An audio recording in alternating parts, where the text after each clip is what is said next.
আসসালামু আলাইকুম। প্রিয় দর্শক, আপনারা জানেন যে এখন বৈশ্বিক একটা চলতাছে যে ইরান, আমেরিকা, ইসরায়েল মিল্লা কি যুদ্ধ ছিল, বর্তমানে বন্ধ আছে।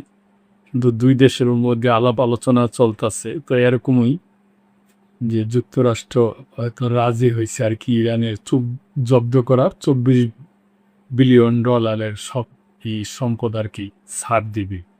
এরকম একটা হইছে। ইরানের $২৪ বিলিয়ন জব্দ সম্পদ ছাড়তে রাজি ট্রাম্প। যুক্তরাষ্ট্রের প্রেসিডেন্ট ডোনাল্ড ট্রাম্প ইরানের জব্দ করা $২৪ বিলিয়ন সম্পদ ছাড়তে রাজি হয়েছে। তবে এ বিষয়ে কোনো আনুষ্ঠানিক ঘোষণা বা সরাসরি নিশ্চিতকরণ ছাড়াই এ সিদ্ধান্ত নেওয়া হয়েছে বলে দাবি করেছেন ইরানের এক শীর্ষ কর্মকর্তা। শুক্রবার ইরানের ফার্স নিউজ এজেন্সি এ তথ্য জানিয়েছে। ইরানের দক্ষিণ-পশ্চিমাঞ্চলীয় দেসফুল শহরে এক স্মরণসভায় দেশটির সর্বোচ্চ নেতার সিনিয়র উপদেষ্টা মোহসেন রেজাই দাবি করেছেন, সাম্প্রতিক সংঘাতগুলো বিশ্বমঞ্চে তেহরানের অবস্থানকে আরও শক্তিশালী করেছে। তিনি উল্লেখ করেন, ইরানের প্রতিরোধ ক্ষমতা এখন এতটাই বেড়েছে যে জুয়ারি ট্রাম্প তেহরানের সঙ্গে সরাসরি আলোচনায় বসতে ভয় পাচ্ছে। বক্তব্যে যুক্তরাষ্ট্রের অভ্যন্তরীণ রাজনীতি নিয়ে তীব্র সমালোচনা করে রেজাই বলেন, ওয়াশিংটনের নীতি এখন মূলত ইসরায়েলি লবিস্টদের নিয়ন্ত্রণে চলেছে।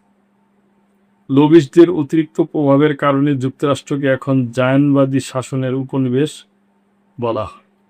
এর কিছুক্ষণ আগেই ইরানের পররাষ্ট্রমন্ত্রী আব্বাস আরাকচি জানান, যুক্তরাষ্ট্রের সঙ্গে একটি সমঝোতা স্মারক চূড়ান্ত পর্যায়ে রয়েছে।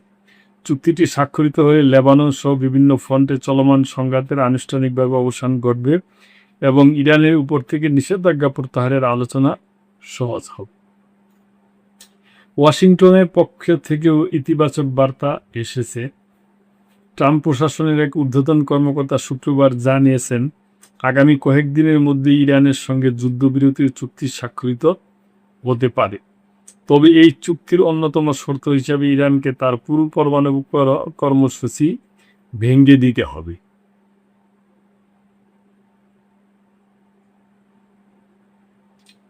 তো প্রিয় দর্শক, দেখা যাক যে এখন যে ইরান যে আবেদন মানে ইরান যেটা বলছে এবং আমেরিকা যেটা বলে একটুনি বিপরীতমুখী হয়ে যায়।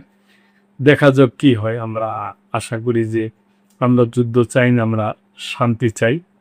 পৃথিবীর প্রতিটা দেশ শান্তিতে থাকুক, এটাই আমাদের আশা। প্রিয় দর্শক, এ ব্যাপারে আপনাদের কোনো মন্তব্য থাকলে অবশ্যই করবেন এবং সাবস্ক্রাইব করে চ্যানেলটির পাশেই থাকবেন। আল্লাহ হাফেজ।